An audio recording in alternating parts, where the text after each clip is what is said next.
In a few weeks' time now, if you are flying over South Africa or driving across the country, you will probably notice that it will be brown in many areas because those of us who are in agriculture will be busy planting. Of course, I plant on spreadsheets, but the farmers will be out there tilling the land.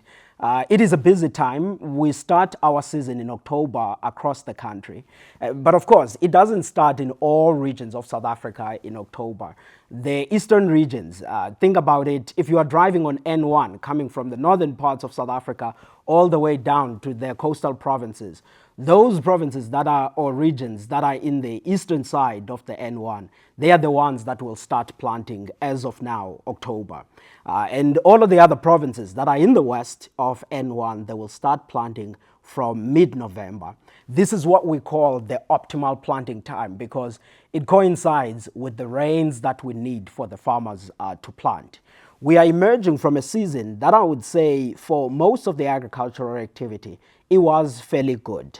Think about it in the field crops, maize, sunflower, soybeans. The season has been fairly excellent. And if you think about the yields, we are expecting for the 2024-25 production season, a grain harvest of around 19.6 million tons. That is up 26% from the previous season. But of course, South Africa is not only about grains. We have over 36 commodities that we produce as a country. And even if you talk to people that are in fruits and in vegetables, the past season that we are closing was fairly well.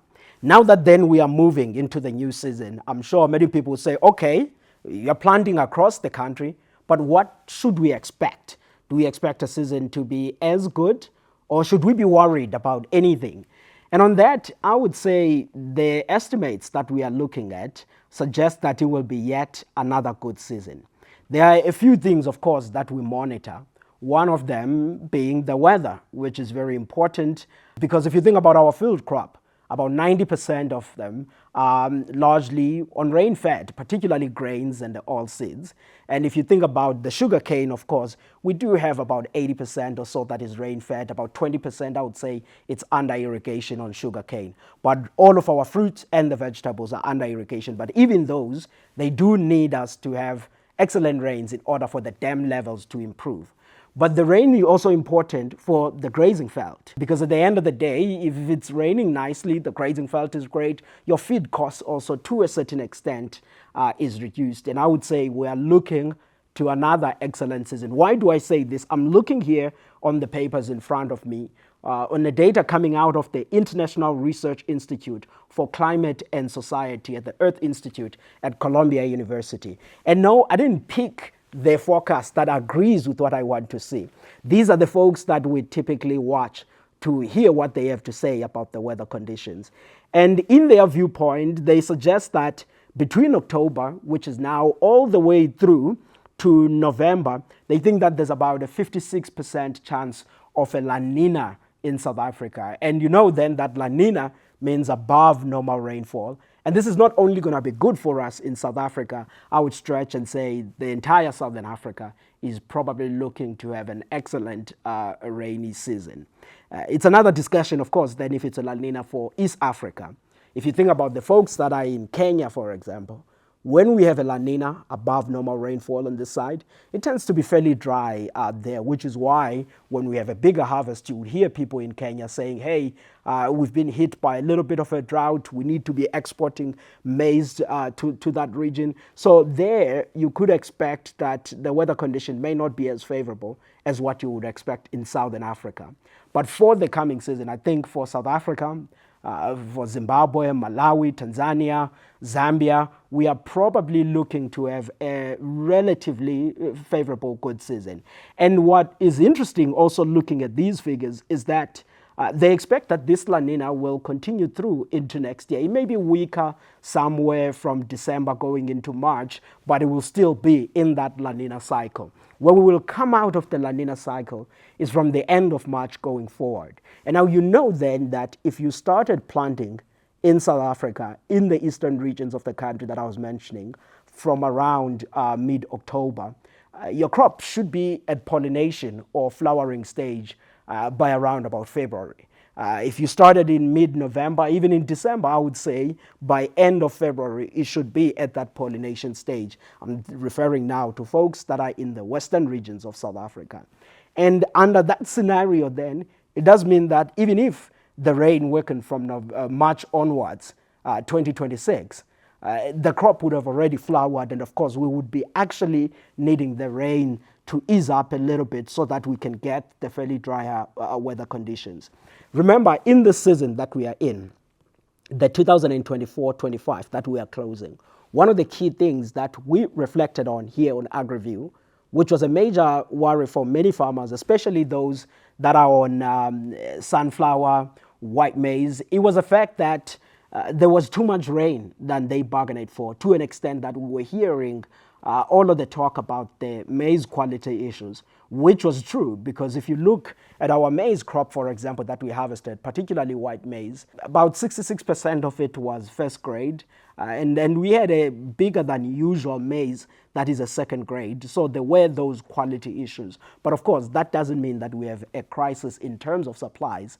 It does mean, though, that there were profitability issues for the farmers.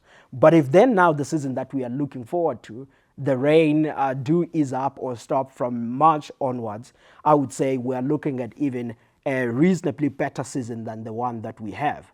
But of course, the conversation doesn't end there. One may ask, are the farmers going to be planting the area that they typically plant? It's too early to judge and know what the farmers will do. But one of the things that here we tend to look at are the tractor sales. And if you look at the tractor sales across South Africa, they've been reasonably good since the start of the year. You look at the month-on-month changes on the tractor sales, we've been sitting with fairly robust tractor sales. They tell you possibly two things. One, the fact that perhaps some farmers, they've made better income from the previous season, and now they're having a little bit of money to spend on the machinery. But they also tell us that we are coming from a year whereby spending in machinery wasn't as good, having had about 3 years or so of higher machinery sales. And then now farmers are having to be in a period where they have to replace some of the sales, regardless of what the financial situation is looking like. That's another possibility. Another possibility is that we have now fairly lower interest rates, so the cost of capital is something that is reasonably better now compared to the last year. But I think the one that I'm more biased on to opting on is that the people are spending because of all of these reasons, but also central to the fact that they are confident or optimistic that the upcoming season may be better. Because the ultimate thing why you spend and you're improving and you're getting all of these implements is because you are hopeful that the next season may be better. So I'm hopeful that the South African farmers will be out there and plant the normal area. The normal area that we plant for South Africa's summer grains and the oilseeds, it's around 4.5 million hectares. And I hope that this time around we'll probably be there or even a slightly few inches above that. And of course, the other thing that will be playing against the farmers at this moment is the fact that the input costs are reasonably high. Especially if you're thinking about the fertilizer prices. Fertilizer prices on average, as of the figures that we have for September and August, I think they were up by plus 10% compared to last year, depending on what product of the fertilizer that you are getting. So you are going into the season with those reasonably higher input costs. But I think all things considered, the fact that the weather conditions are promising and we see some spending on machinery continuing, that gives us some level of confidence that we are possibly looking to have a reasonably better season. And I would say, look, it's not only just the folks at the Earth Institute at Columbia University that are optimistic about the weather condition. Even if now you are looking at what the South African Weather Service has been saying. They release a monthly report, which is called the Climate Seasonal Report. And in that report that the Weather Service had released of the past month, it was also signaling to this possibility of above normal rainfall. So that's what we are looking at. And I think that will be a good season for South African agricultural sector. And of course, I've talked in here only about grains and oilseeds. But the reality is that if the rain is favorable, that is good for the entire agricultural sector. Again, as I said, for grazing felt, for farmers in small stock and in cattle and everything else, those they will also benefit from the better rainfall.